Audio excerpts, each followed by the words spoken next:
Good afternoon. God, you guys went quiet really fast.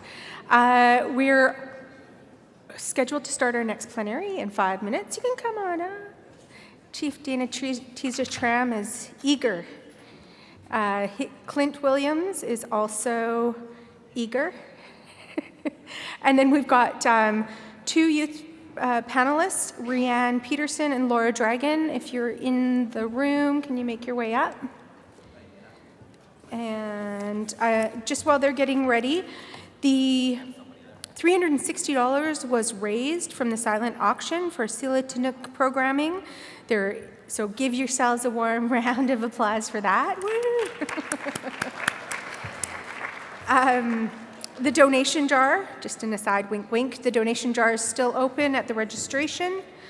If you have not already picked up your copy of Northern Public Affairs, the special issue, please do so. They're at the Modern Treaty Implementation Research Table. Give a big wave back there, ladies.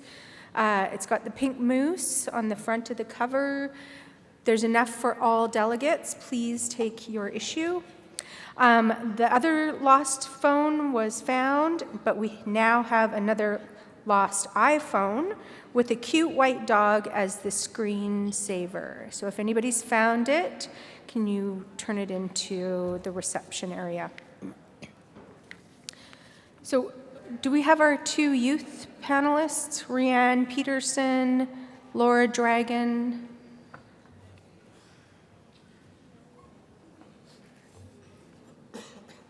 Our youth, are you one of our youth? Yay! Do you know where the other one is?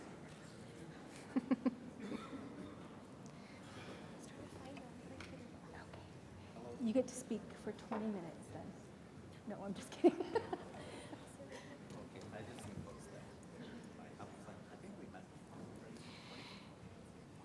So we'll give our other youth panelist a few more minutes to get here. Laura Dragon, if you're in the room, come on up.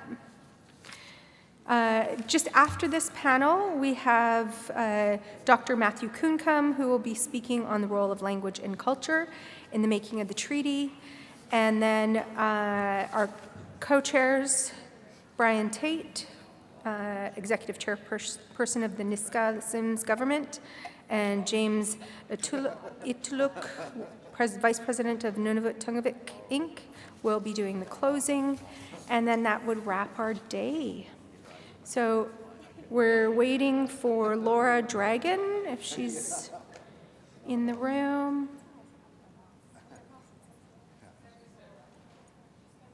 She's coming? Oh, Laura, sorry, you're Laura. Sorry, Rianne Peterson.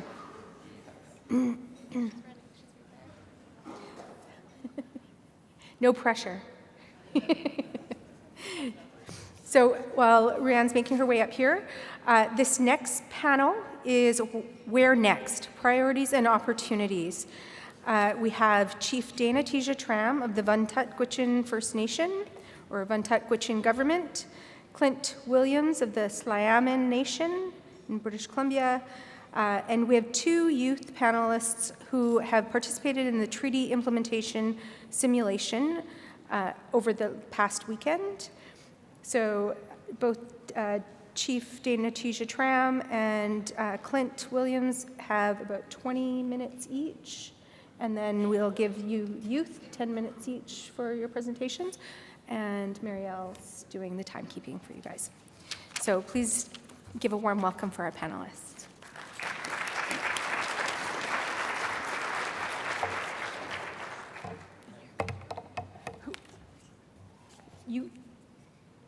You are. So if you can cue Chief Dana Teaser-Trams.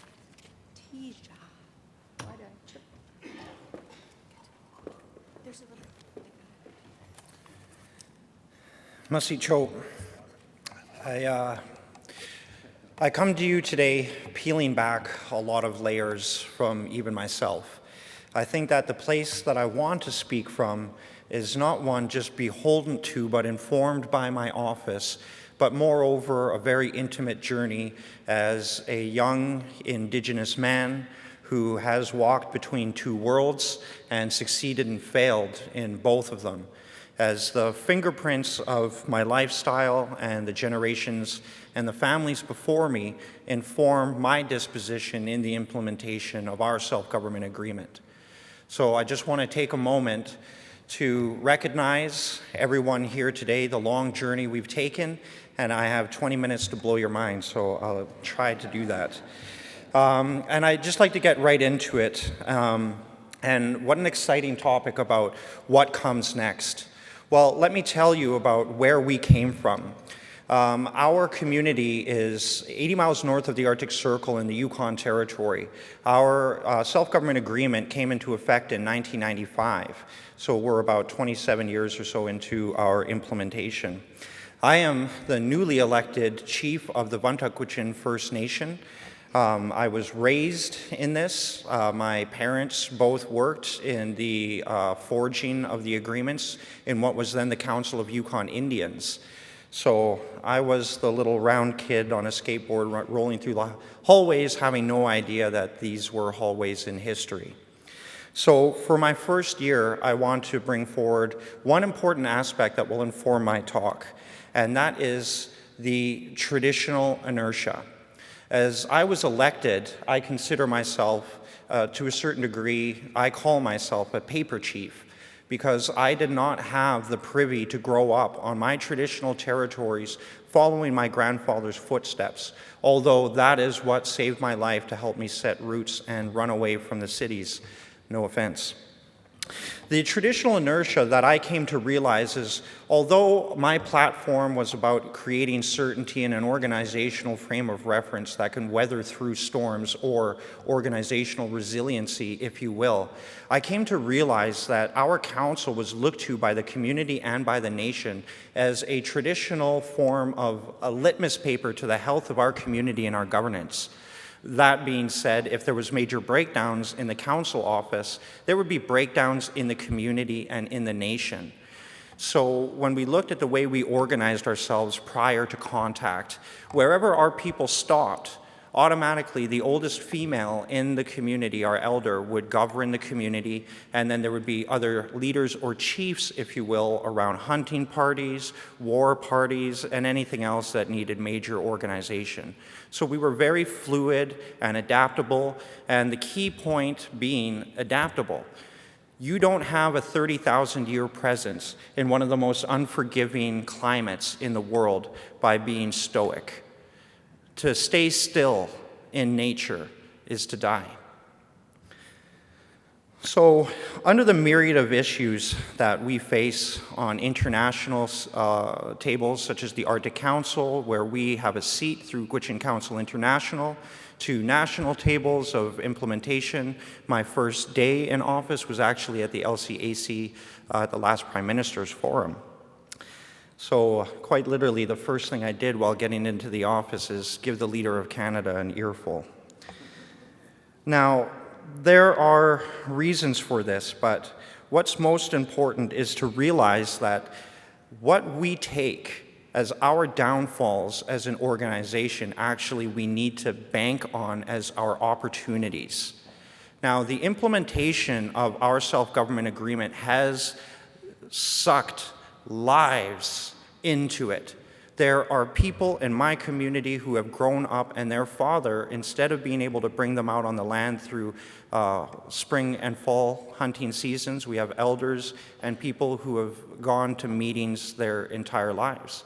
And in the establishment of government, it has taken so many resources for us to set up our fiscal corporate structures, getting certainty through our Constitution. All of these great things has taken and basically sucked a lot of our resources. And we have now established a wonderful organization as a tool that can discern what self-determination looks like as a traditional people in a modern world. But what this really comes down to is that what I've noticed in the Yukon Territory is that as a small government, it actually affords us a level of finesse, and especially when we work together. This alone, and our flexibility in being a small jurisdiction, I notice that most of the world doesn't actually pay attention to what we've done, especially when it comes to the over 64,000 square kilometers that we have protected that was the Peel watershed. Unfortunately, we have to continue to use the courtrooms to educate territorial and federal ministers about the agreements that they had signed with us. But this is also an area that I'm going to address as well. I think that, and I heard it said that this area, the Peel watershed, is the second largest protected landmass besides Antarctica. And this was done in Canada. It was signed, and I did not see it in any headlines the next day. But this is what you get when you empower Indigenous peoples. And I think the real philosophy here is that, yes, we've been left behind in many senses. There is no road to my community, so we are behind by 10 years at least in technology. But that has also presented an opportunity where we can learn from the major mistakes done by regular run-of-the-day economies, and we can look to these insights and adapt them and reorganize them to suit us in our specific area, and again, once again, thrive. So, for instance, we now have a solar panel project where we had gotten an order in council through the Yukon government to force the utility to sit down to the negotiation tables with us, where we negotiated the first independent power producer document and the electricity purchase agreement in Canada. We recently, in October of last year, won a National Engineering Award, and in their words, not mine, they said that the IPP and the EPA documents that we struck will change the country. We are now no longer purchasing diesel-generated energy at just 78 cents per kilowatt hour that's flown to my community, but we've created the regulatory infrastructure where we can now facilitate a utility. We are selling their shareholders photons at about 64 cents per kilowatt hour. This will be unlocking over $410,000 per year back into my community, and we will now be shutting off diesel generators from early March to late September. This is the power of self-governance. This is the power and ingenuity of Indigenous peoples. And I want to make something very clear. In 1898, when the Yukon was being opened up for the gold rush, one of our women were speaking, a Gwich'in woman, and she spoke about permafrost decades before there was a scientific term for it. And she spoke of what would happen when you start mining in the permafrost. And she explained how the ground will crack, warm air will seep in, it will melt and sink. This was over 100 years ago. Just because regular established academia, which has its birthplace through empiricism and capitalism, being born of the Industrial Revolution, banking on steel, steam, and rubber to give rise for major corporations to be rising in the United States, which has changed the very face of this planet.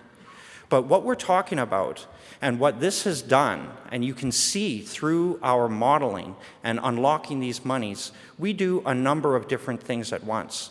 First of all, self-governance was about escaping paternalistic funding models and creating certainty, or at least being able to plan over a single year. Now that we are getting our fingers into affecting and manipulating local economies, we are showing how you can take regular run-of-the-day economies, colonial tools, and provide Indigenous practices and principles to unlock collective and centralized ignorance and empower local genius. This is the precipice of the economical arguments that back behind it the spirit and intent of the agreements that we signed. This is extremely forward-thinking, and it goes to show where the future of this country is really going, and how Canada and our provinces and territories have the obligation to see into the future. I understand the white knuckling of the steering wheel, but we have to let go. We are partners in this, in the truest sense. But therein lies another difficulty when we are 5% of the national population, but yet our rights can eclipse that of most citizens in the sense of the recognition of our pre-existing rights. in balance and coexisting with the Crown. If you want to see the future of Canada, look towards the Indigenous communities, because it is in our communities that we are dismantling these modern systems and localizing them. You do not see that happening in Toronto, where they recently had to take down Inukshuks, not on the traditional territory, but the Inukshuks had also marked a grave. They had no idea what they were putting up.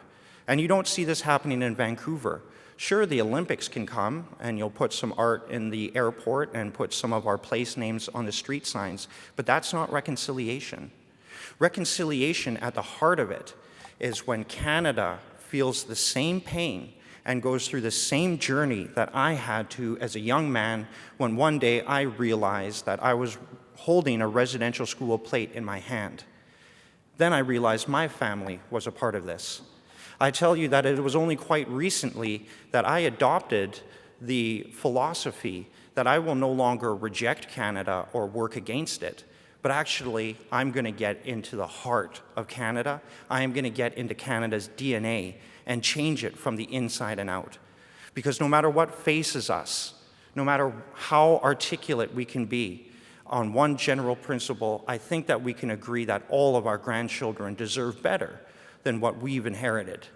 And from this simple philosophy, it is the principles that shall guide us through the intricacies and the implementation moving forward in this relationship.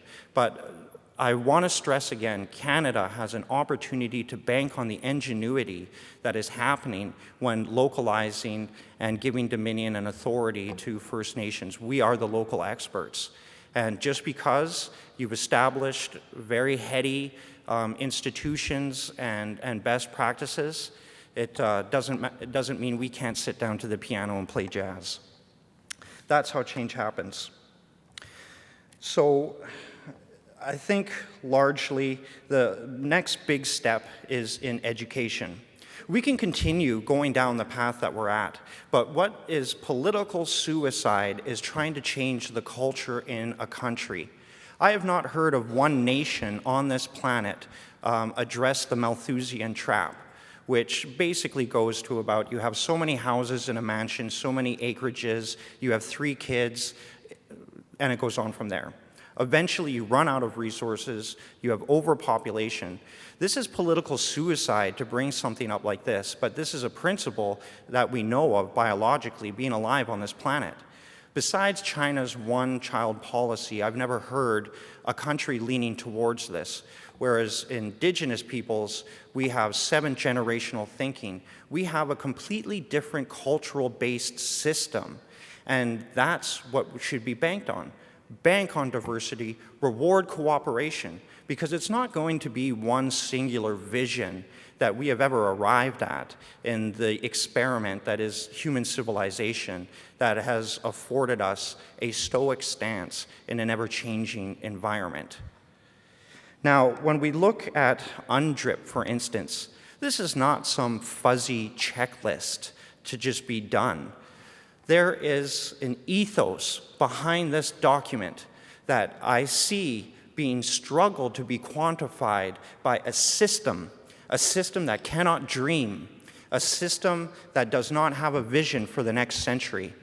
The spiritual and the actual different disposition and worldview of time and space that Indigenous peoples occupy have an incredible opportunity if we can create these avenues of conversation to better inform Canadian systems. Now, shall we continue through negotiations, through FTAs, through courtrooms to try to have our culture understood? Now, again, at 5% of the population, this is very difficult, and you can start to see some of the problems that we come up against and some of the systematic breakdowns with our treaty partner. The biggest step forward is not just the education of our treaty partner, but of our very selves.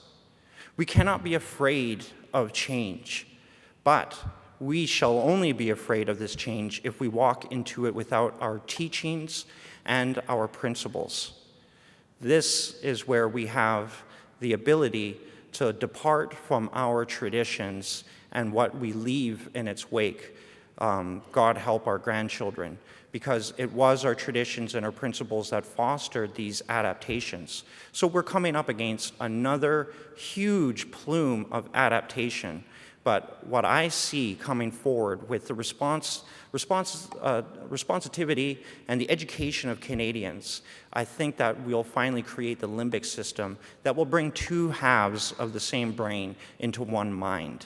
And only then will Canada be born.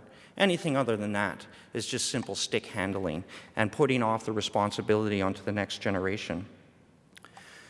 What we are up against as Indigenous peoples in our community is a responsibility that needs to be mirrored by Canadians as well, because our agreements are not just ours. We did not sign them with ourselves. We signed them with the territories and the Canadian government. These are Canadian agreements. These are your agreements, our agreements. They're everybody's agreements. Our children have to be able to read and understand our agreements while at the same time reading and understanding the rivers, the snow conditions, the animals. Our people and this generation and myself are tasked with having a foot in two worlds. And I will tell you that we cannot leave it up to the existing systems, because myself, I'm quite open with being a pinball slapped around the world into a myriad of dark alleyways before seeing the light. I am a statistic, and there are a lot of people in my life that are not here with me today to share this vision. This being said, when we look at the socioeconomic gaps, when we look at the capacity, organizational behavior, these are some of the same issues that face any organization. But again, when we look at the core of organizational resiliency, and I also want to stress that even some of our own people push back a bit towards self-governance, and they say that's not our way. But actually, we were always self-governing people. We had always come on our agreeances. This is just a shoe or a moccasin, if you will, that we will wear out. The next step is the education of our own people, our treaty partner, and destroying the notion of chief and council. It's taking ownership and breathing and taking this moment as through implementation to turn around on some of its energy towards our own institutions. We are doing this with our fiscal relationships and manipulating local economies. But what's really going to unlock things is when our truths are disseminated through education systems. It's going to be most important for ourselves to grab a hold of our own education systems, but these agreements need to be in our high schools. We cannot afford another year or generation of educating federal ministers while we come to these meetings, continuing to educate our treaty partner, which at the end of the day, I didn't believe was really my job when I had stepped into this role. Now, this can be difficult because we're navigating a trifecta that is a heavy crown to bear on Indigenous implementation, because there are three spheres that we have to understand that we're up against. There are three forms of truth. There is a political truth, a personal truth, and an objective truth. And I think when it comes to something like climate change, we can see how these are imbalanced. But at the end of the day, what I absolutely love about being a part of my community and indigeneity in Canada is that I have seen climate change destabilize international, national, and even local tables. But as Indigenous peoples, our collective mandate and our original constitutions were written in the health of waters, lands, and animals. So there again is another opportunity to bank on with Indigenous peoples in actually driving things forward. And in the inertia, over-specialization, and the slow-moving Titanic that Canadian and other large governments are, it is the guerrilla warfare-like agreements and authorities and self-determination given to First Nations that make us an intrepid partner in getting far ahead of the curve and leading the way. And we will bring Canada with the Indigenous successes. Now, the large part about this is that It is not just political truths that drive us forward, but I would like to say that they are largely objective truths that inform our personal truths and a realization having to be political truths. And it's almost the exact opposite when we're dealing with our treaty partners. But through a dynamic outset, through organizational resiliency, I think now is a time, before implementation specific towards some of the agreements that are getting a bit older now, we need our children to lift up and see the vacuum, the positions that are waiting for them to empower their organizations. Our self-government agreement is finished. When I go into my office, that book is right beside my computer. And like I said, there were lives poured into this document. But what I fear is that you will not hear our elders when you read this legal text. We need another document right beside it, speaking about the trials and tribulations and the personal struggles of our people in bringing this forward. Because no matter where we go as the next step in implementation, we cannot afford a generation that approaches these agreements without understanding the context. We cannot have a generation that approaches the rivers and our lands and not be able to read them either. And as I said before, there are a multitude of issues that face us, and I don't have all of the solutions, but I will bank on our traditional teachings and what has allowed us to survive an ice age. We will now survive a Canadian age and bring forward that future that we both came together that created Canada. Merci.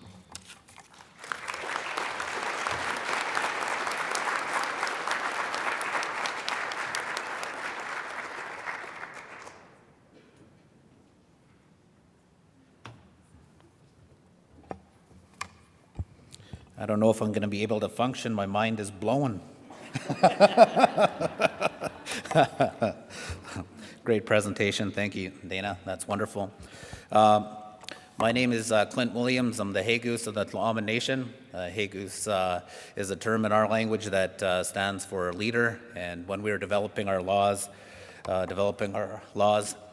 we were trying to introduce culture into it. And so this is just one of the terms that exist within one of our 20 some odd laws. So it's an honor and a privilege to be here with you all today to share some of the Tla'amin story, the vision, and direction that we're looking at heading with our new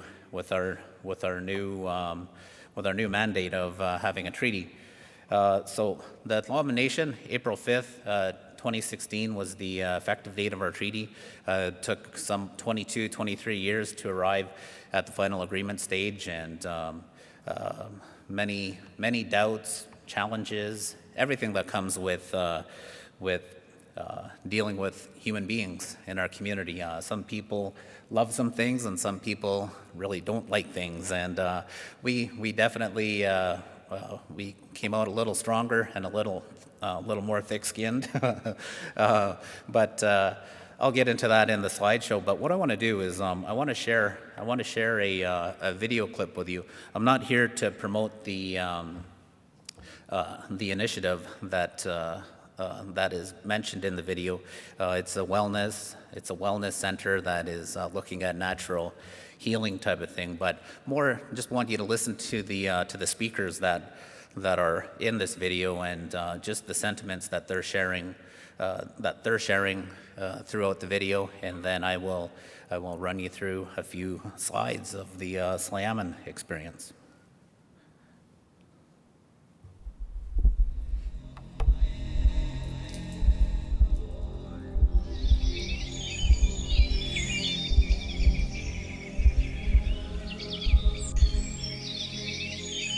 I start thinking of how fortunate we are with all the lands that we're surrounded with.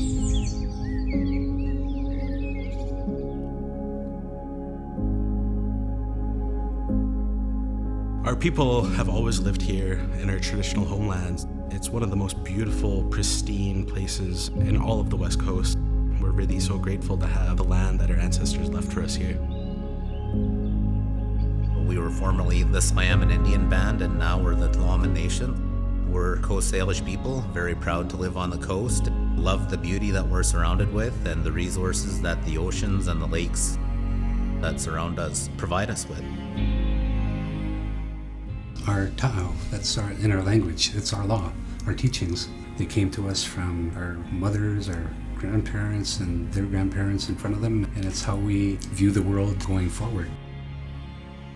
The treaty changed this nation. They've established who we are. There was concern and there was nervousness, and it's a pretty big step they took. And the people who drove that and got that through, that was their story. That was establishing their story, and it was also establishing their future story. There's only two options for our nation. One was stay under the Indian Act and let somebody else set the rules and govern us, or go through the door and go towards a self-governing model. So we're a self-governing nation now that owns our lands and resources. We're only 3 years post-treaty. They're writing their future story right now. And we're talking about actioning that story. That's what our job in the corporation side is. We're going to action that story into opportunities.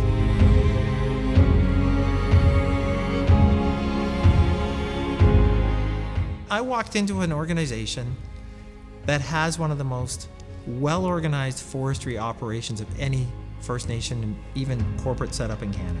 Where the big wins are for this nation, they're not on the day-to-day financial output. That's gonna come, there's no question. What I really like about this nation is their relationships. They've reached out into the community to find people who can work with them, and they have 20-year-old relationships there.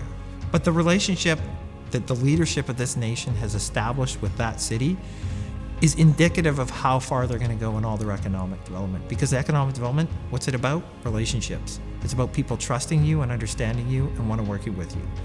That's what it's about. We own and operate the Lund Hotel.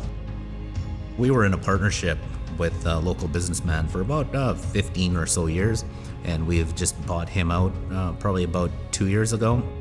There's now some surrounding businesses that have made out well because there's new life in Lund. So we're not so narrow focused that it's only the Tla'amin people that we think of. It creates great relationships with our neighbors, the non-natives, and we're happy to work with them and build productive models of business alongside them. We're already a business nation too. We have a forestry tenure, we have aquaculture licenses, we have real estate, we have manpower, we have a lot of young people. There's gonna be products, there's gonna be intellectual energy, there's gonna be people wanting to continue to come because that's where the market's going, right? So we're just attacking a missed market, that's all we're doing. And we're attacking it with the authentic culture. The Tao Center will be about this community. It's gonna be about what this community can bring to the world. So there's a chief in BC, he's pretty well known, Chief Clarence Louis. He says, "You lose your culture a lot faster in poverty than you do in prosperity." The future of our community does depend a lot on how successful we are in economic development. We've set up these different frameworks and institutions of self-governance. We've got a lot of exciting assets at play, a lot of opportunities, and the community's ready and we're ready, and it's a really exciting time for us right now. Being surrounded by a lot of this raw and undeveloped land creates many, many opportunities. We're already going to be the biggest generator of income, I think, in this region. So imagine that magnified tenfold. To have the world unfold in front of them the way it is right now, to be told that you are now the author of your future. It's amazing to be told you're nothing and then realize you're something and prove to the world you are. We're in development of this project called the Ta'o Center. It's in one of our treaty lands. What we want to create is a holistic health campus that's rooted in Tla'amin traditional medicines and foods. We want both a way to preserve and instill Tla'amin language and traditions and foods and medicines, to develop further infrastructure, program services, and improve the quality of life here for Tla'amin people. We want the modern medicine to meet our traditional medicine, to create a product that will be beneficial to anyone who has an interest in it. So whether it be people that are just seeking alternative treatments or are people seeking business opportunities to develop products. We're excited to welcome the Ta'awa Center. We have more of a commercial opportunity as well through the development of products, distribution, sale, as an added opportunity for the Ta'awa Center.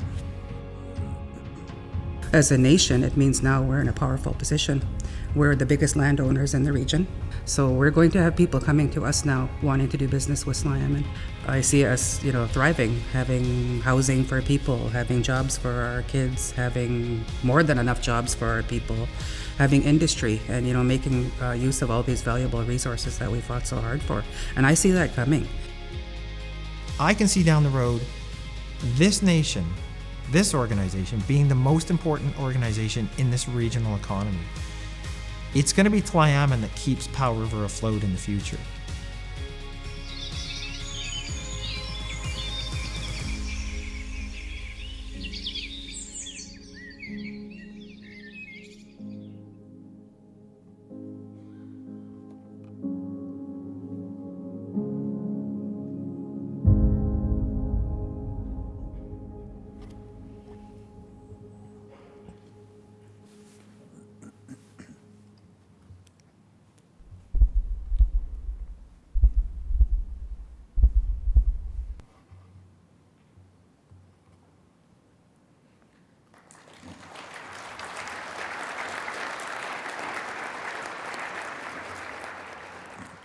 Great, now I don't have to say anything. So as I mentioned earlier, the Tla'amin Nation, we're coming up on our 4th year of self-government, April 5th, 2016. So we're in the Powell River area. I'm not too sure how familiar you all are with British Columbia, but on the map here, you can see the circle that kind of shows the statement of intent area for the Tla'amin people. So on midnight, April 5th, 2016, our governance house wasn't quite finished being built yet. Any of you who've dealt with construction know that construction timeframes don't always work. So the photo that you can see where people are standing around the fire is our midnight celebration. And we planned to be operational and have this full ceremony in our new governance house, but we didn't get in there for probably about 2 months after that. So we carried out the celebration regardless. There was still wet, dry wall everywhere, heaters stuffed all over, but it was still the sentiment. What we wanted to do is we wanted to show the community that we are moving forward and that we are trying to provide for this bigger, brighter future. So we carried out the ceremony at the incomplete governance house, and it was such a powerful evening. The picture that you can see, the close-up of the fire, well, I'll probably get arrested now, but that's okay, is the Indian Act. Part of our midnight celebration was to send a message to our community that we're moving on. And this is what we're doing. We're leaving behind the Indian Act. And we held a ceremony where we gave pages of the Indian Act to residential school survivors and let them throw a piece of that Indian Act into the fire, and just made for such a powerful feeling that night. It was just really great. So the photographer of the fire is here, Roy's famous photo. So a lot of people that come to our office ask, "Where's the photo of the Indian Act?" And this is in our main council chamber. So just wanted to share that with you. I probably don't have too much of a hope of reading this with my eyes. This declaration of the Tla'amin Nation is cut out from our Constitution that our community developed. It's a powerful document because we included everybody in the development of our new Constitution. Our Constitution, and we worked with the youth through the school system, we worked with the elders, we worked with the employees, and of course the elected leadership. So pulled together quite a strong document that created some really tight margins for doing things. I'm sorry, if my eyes were better, I could probably read that for you, but I give it a whirl here. We are known collectively as the Tla'amin Nation, and through this constitution, we declare our sovereignty and jurisdiction. We speak our Tla'amin language, and as a part of the larger grouping of Coast Salish peoples. Since the beginning of time, Tla'amin people have lived on the lands that the Creator provided for our ancestors. They lived by a traditional system of governance that has sustained us and our lands and resources for thousands of years. Our society governed all forms of environmental, social, and political relations through a sophisticated system of traditional laws, as is our traditional way. It is from this proud history that the Tla'amin Nation derives our inherent right of self-government. With jurisdiction and responsible leadership, we will pursue economic, social, and cultural development to sustain and improve the quality of life for present and future generations. So a big statement, big commitment to the people, letting them know that transparency and accountability is number one as we move forward and continue to progress with implementation these days. So in our region, we have a municipality / city and a regional district on the outskirts. Hasn't always been the friendliest of relationships. I think they like to pretend that we didn't exist and that we weren't there. There was an early version of an OCP that the city of Paul River had, and they invited us to come and help rewrite it. I think we had one sentence in that OCP, and it said something along the lines of the Slam and Indian Band is a group of Indians about 15 kilometers up the coast, and that was it. So from that, we got called in to help rewrite the OCP after an incident. They were developing a seawalk along the waterfront in the Paul River area, and they just were marching through with their excavators and punching the path through, and they didn't realize that they kind of went across a shell mitten and significant arc site. So this was back in about maybe 1991, and so from kind of the turmoil, developed a relationship. So the mayor at the time and his council were very apologetic, and they worked with us to try to right the wrong. And from there, we started developing a better relationship. So the regional district was very similar. You got a bunch of cranky old rednecks that are looking after regional district business, and we were just one of their constituents. And so, from there, pretty tough to build relationships with people that are viewing you as you're just a constituent. So, as time has gone on, that relationship has improved drastically as well. So they're now known as the Cothat Regional District. Before, they were known as the Powell River Regional District.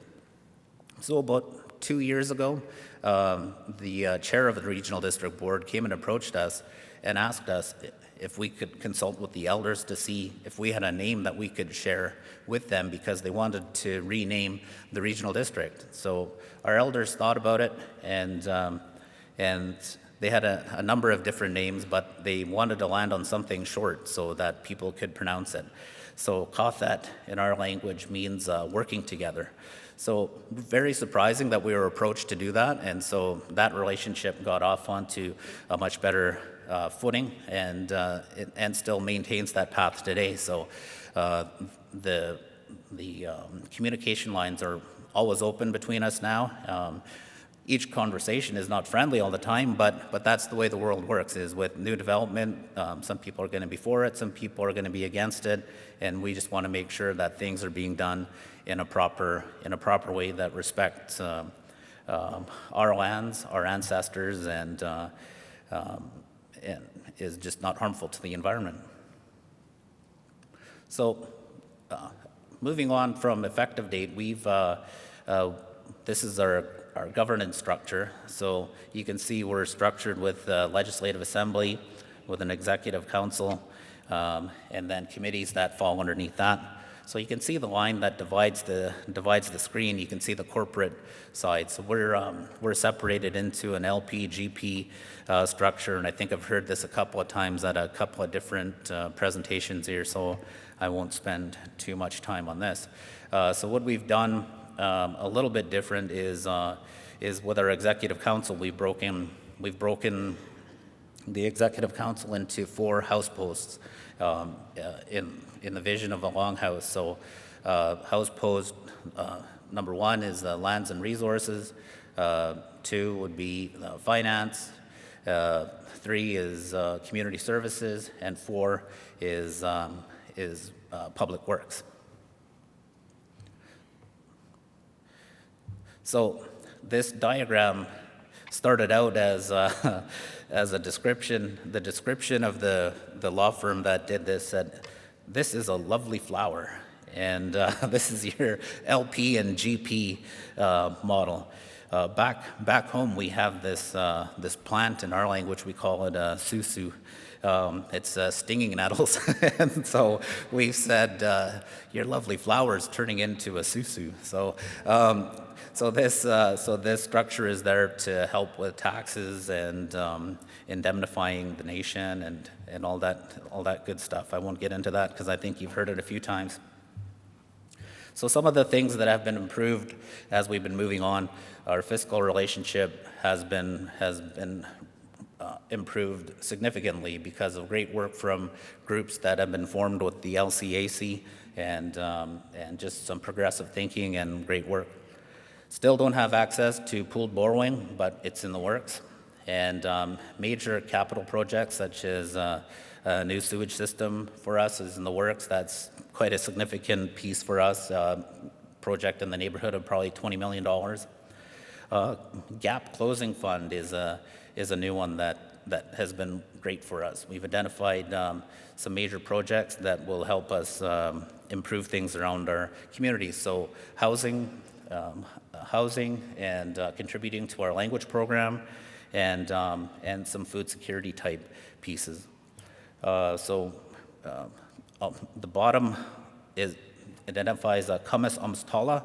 That's our settlement trust. The settlement trust provides for business grants and loans based on our settlement of our claim, and our membership has the ability to apply to that.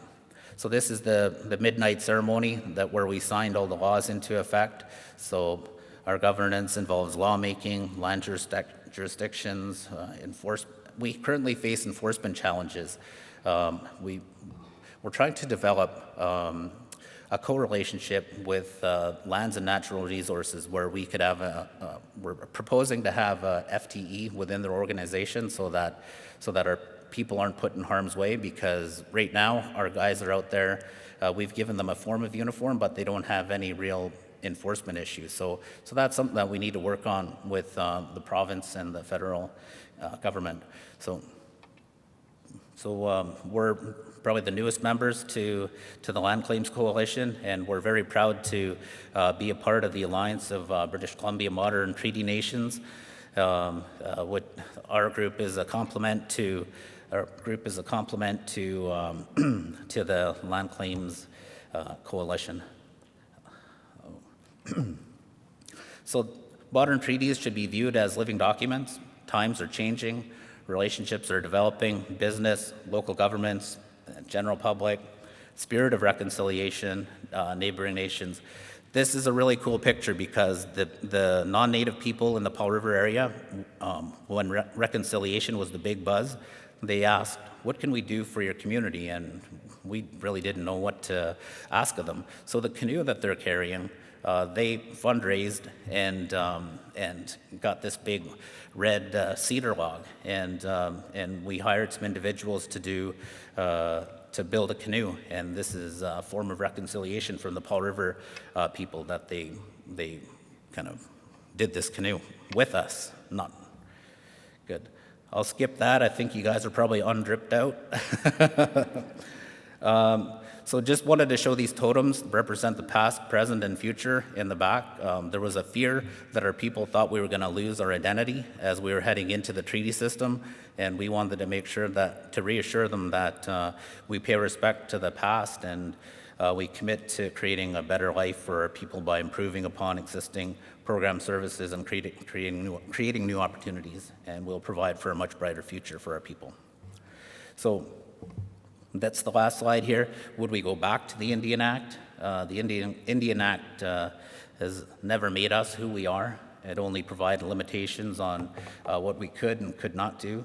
In the spirit of one heart, one mind, one nation, Checha Thonapich.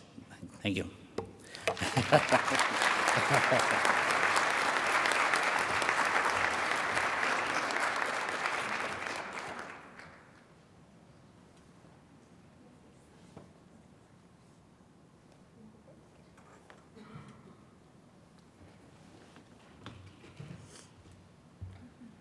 Hello. There's a lot of eyes looking at me right now. My name is Laura Dragon, and I am of the Gwich'in Nation in the Northwest Territories, but I'm here representing the Cayuga Checklisset Nation. I would like to acknowledge the unceded Algonquin territory we are on today and thank the LCAC for allowing me to speak on my experience during the youth simulation. I grew up in Vancouver. I never got to grow up in my traditional land or territory. I went to public school with about 1,000 other kids. I didn't really know how to relate to the other youth coming from the Yukon, Nunavut, or Northwest Territories. I didn't know what it was like to grow up in a small community where some places you have to fly in by a plane. I'm not familiar with that. After listening to everyone speak and understand why they were here, it made me realize that I need to do more in order to educate myself on tradition and modern-day treaty negotiations, and that is something that I'm definitely going to take away from attending the simulation. My experience during the 2 days was both exciting and exhausting. It's a lot of information to intake, and I think maybe a lot of people during the youth simulation could agree.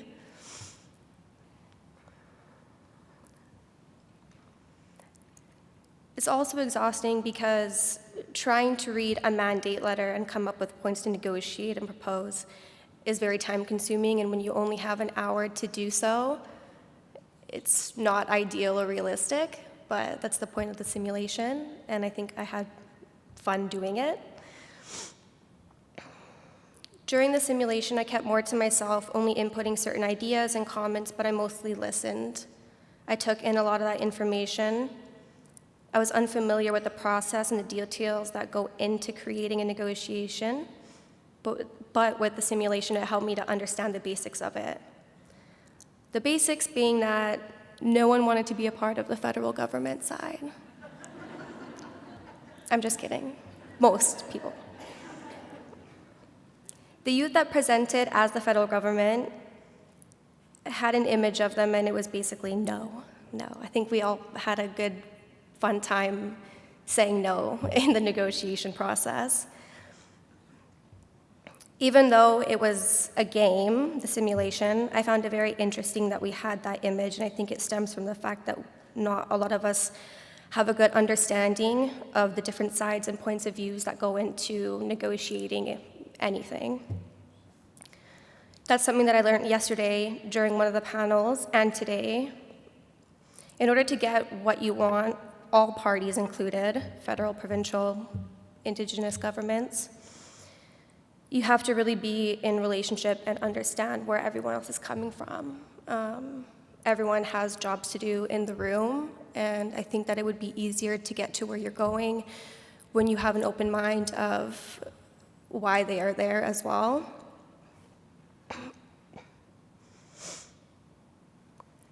My experience was eye-opening and having little prior knowledge going into it, but I had a huge interest in this line of work before. That's why I wanted to attend the simulation, and my dad was also one of the experts during the simulation. The youth simulation in the LCAC conference is just fueling the want to learn more, and and I already have an interest in getting into political and Aboriginal studies. So that is something that I had coming in is, I was interested, and the whole time I was just wanting to learn and be a part of it, and it was fun, and I had a great experience doing it. I'm grateful for the Gordon Foundation and for holding the simulation and allowing me to be a part of something that I probably wouldn't have gotten the chance to experience otherwise, so thank you.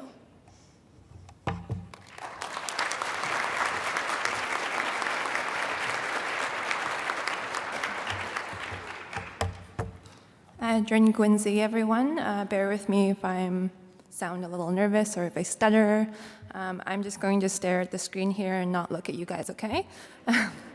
I would like to acknowledge the land that we're on, the unceded Algonquin land. I'm very grateful to have been asked to speak today and to share my experience on the treaty negotiation implementation simulation that the Gordon Foundation organized and put on. My name is Ryan Peterson. I am Tetlik Gwich'in from Fort McPherson, Northwest Territories. I am a participant or beneficiary of the Gwich'in Comprehensive Land Claim Agreement. This agreement was finalized and signed in April of 1992, meaning I was only one when it was signed. I will let you do the math. Before I speak of the simulation that I attended, I'd like to share a little about home.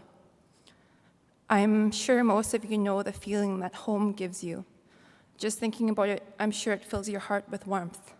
I know it does for me. I was moved away from my home community at a young age.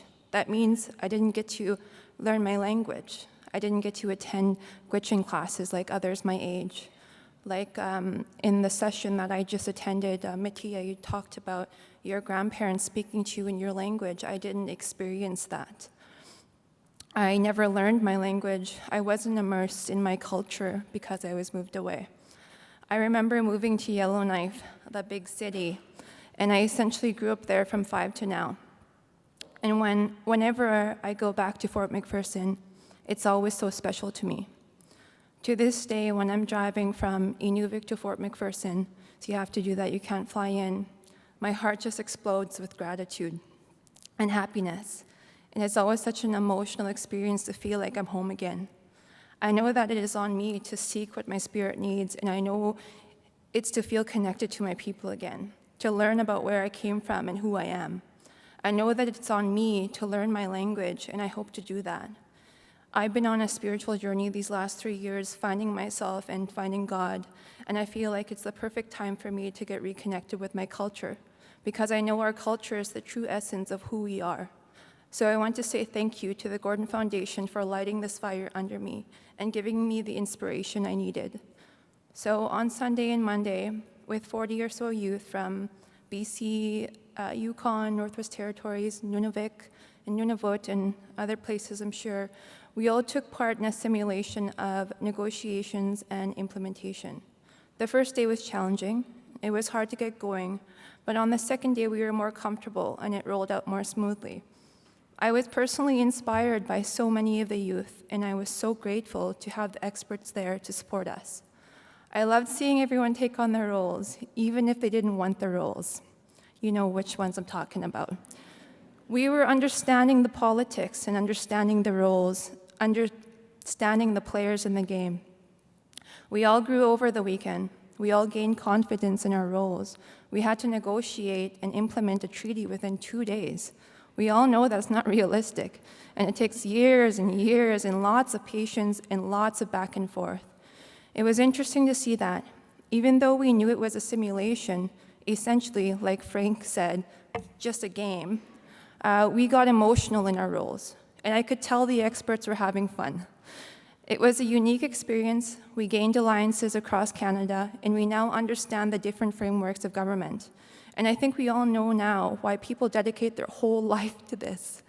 I got to spend a couple days with future leaders of this country, and they will take on the roles that Dave and Frank and Ethel will want to pass on to us one day. So I want to thank the experts who dedicate their lives to this work. I want to thank the Gordon Foundation for everything. I want to thank my boss who's here for allowing me to attend this simulation, and I want to thank you all for listening. Oh, and LCAC as well.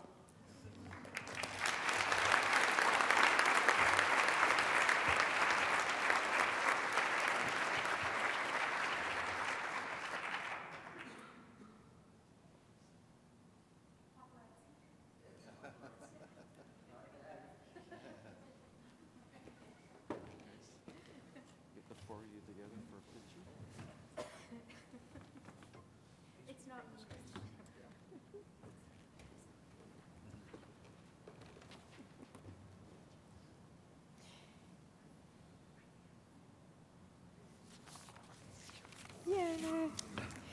Thank you. What an awesome panel. Mind-blowing. And do you guys want to take any questions? I think we have, do we have time? We have 5 minutes. Yay. Do you guys have questions for this panel?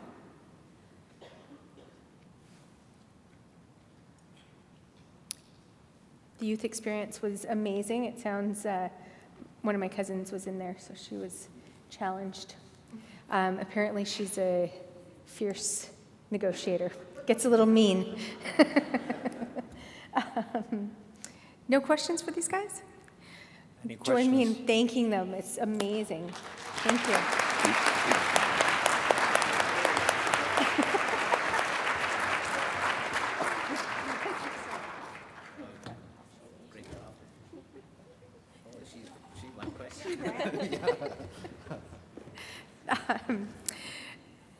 So our next panelist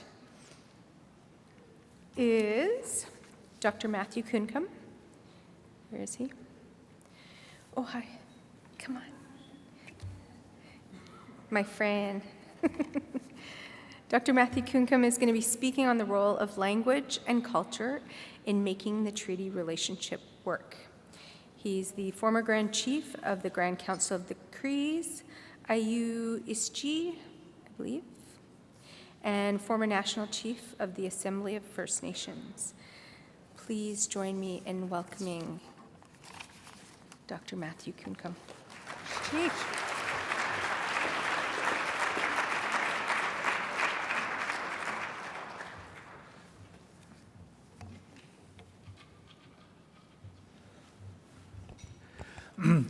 Goi, wajia, and suggestion ji said Jimmy the good. The book shaman dan J. Danji, which you gig, Danji West Bait and Mugeg, Joe, Danjagon Bobby, could smash here. Man, that felt good. I always wanted to say that about the federal government. No, when they asked me to speak, I said, I think I'm going to need a translator because I'm going to speak in Cree. I need a translator for Algonquin, Inuit, Quechin, but they said we can't afford it. That's kidding. But wouldn't that be interesting?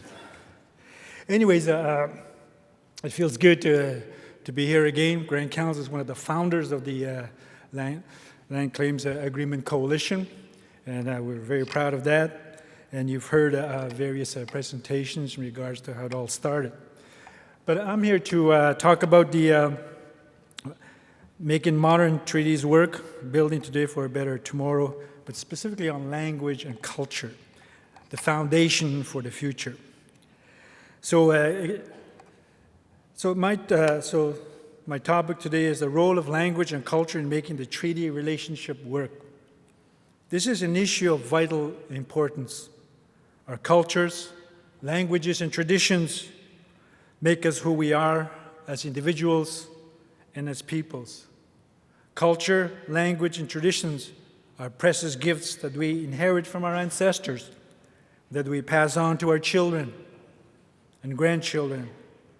Culture, language, and traditions are the glue that holds a people together.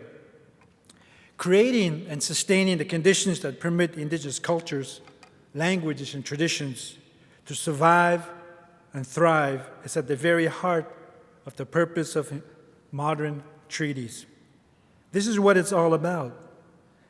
In amongst the urgent and important issues of treaty implementation that occupy our attention every day, it is essential that we recall this truth. Remembering this truth also means acknowledging the challenges we face, as it is only through such acknowledgement that we can develop tools to meet these challenges. As Indigenous peoples, we have faced brutal and sustained efforts to undermine and eradicate our cultures, our languages, our traditions, through a wide range of government policies and programs, including the residential schools. These policies and programs are aimed at severing our connections to our lands and our histories, and suppressing of our languages was a central part of these colonial efforts. By disrupting the glue of culture, language, and traditions, these policies and programs sought to dismantle our people's ability to determine for ourselves how we would engage with changing the world. The era of modern treaties in Canada was born from this colonial and racist legacy. I do not pretend that is a legacy that Canada has overcome. There remains much work to be done to transform the relationship between Canada and Indigenous peoples. But I believe that the experience of my people, the Cree Nation of Inuit, demonstrates the potential of modern treaties, foundations upon which this vital, necessary transformation can be built. The era of modern treaties in Canada began 45 years ago with the signing of my people's treaty, the James Bay and Northern Quebec Agreement, on November 1975. The James Bay and Northern Quebec Agreement led to the creation of Cree regional government authorities, including the Cree School Board and the Cree Board of Health. The agreement also formally recognized Cree local governments outside of the confines of the Indian Act. The James Bay and Northern Quebec Agreement was negotiated as part of our people's response to the threat that hydroelectric development presented for our lands and our way of life. In negotiating the James Bay and Northern Quebec Agreement, our Cree leaders sought recognition, protection for our culture, our customs, and our relationship with the land. To achieve this recognition and protection, our leaders insisted that our treaty must provide the means to us to take control over the delivery of education, of health and social services, of policing and justice. Our leaders knew that we had to take control over these institutions and service to create the space and tools for our people to adapt and to incorporate new ways of relying on the land. Our leaders also recognized that ensuring the continued use of the Cree language was an integral part of our cultural survival. Our language contains within it vital information about our connection to our lands, our philosophy, and our way of life. Our language governs our relationships with one another and with all our relations. I was born in the bush. I'm a son of a hunter. My parents do not speak English. My grandparents do not speak English. My grandfather lived to be 114 years old. His father lived to be 115 years old, and his grandfather lived to be 135 years old. So I plan to be around for a while to ensure that there's an implementation of our treaties. So at the age of 6 was the first time that I went to residential school, 10 years, forbidden to speak my language. We did talk to each other, but it was this day-to-day conversation. As hunters and fishermen and trappers, take that residential school child, put him out on the land. He cannot communicate with his parents because there's a different, what we call bush language. And if you never heard those words, you will not understand what your parents are telling you or what they're trying to teach you.